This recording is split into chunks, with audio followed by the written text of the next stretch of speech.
అండి. హాయ్. ఇప్పుడు సంక్రాంతికి మనకి పోటాపోటీగా 4 సినిమాలయితే రాబోతున్నాయి గదా! సో, అందులో ది బెస్ట్ మూవీ ఏదనుకోవచ్చు?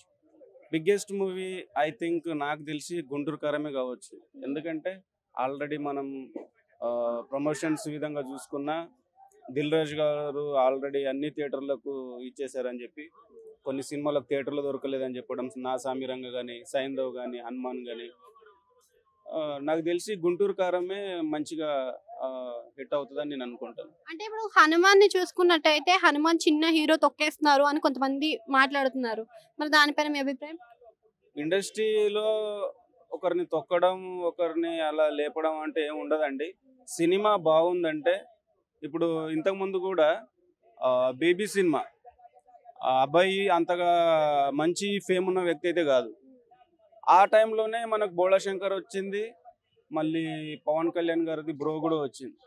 ఈ 2 బోల్తా కొట్టినాయి గానీ ఆ సినిమా మంచిగా పాస్ అయింది. అది ఎందుకంటే సినిమాలో కంటెంట్ ఉంది. మంచి సినిమా ఉంది. అంటే జనాలు ఖచ్చితంగా ఆదరిస్తారు. ఒకరిని తొక్కడం, ఒకరిని లేపడం అంటూ ఉండదని నేను అనుకుంటాను. అంటే 'ప్రశాంత్ వర్మ' చూసుకున్నట్టయితే ఎక్కువ లవ్ జోనర్స్ కొంచెం కామెడీ జోనర్‌లో తీసుకెళ్లారు 'జాంబిరెడ్డి' లాగా. సరే ఇప్పుడు చూసుకున్నట్టయితే ఒక మంచి సింథటిక్ బయోపిక్ లాగా తీస్తున్నారు. సో, ఎలా అనిపిస్తుంది? 'ప్రశాంత్ వర్మ' గారి సినిమాలు నేను ఇంతకుముందు చూడలేదండి. ఎందుకంటే నాకు ఇంతకుముందు ఆయన సినిమాలు చూడలేదు. బట్ ఇప్పుడు ఈ సినిమా బావుంటదని నేను అనుకుంటాను.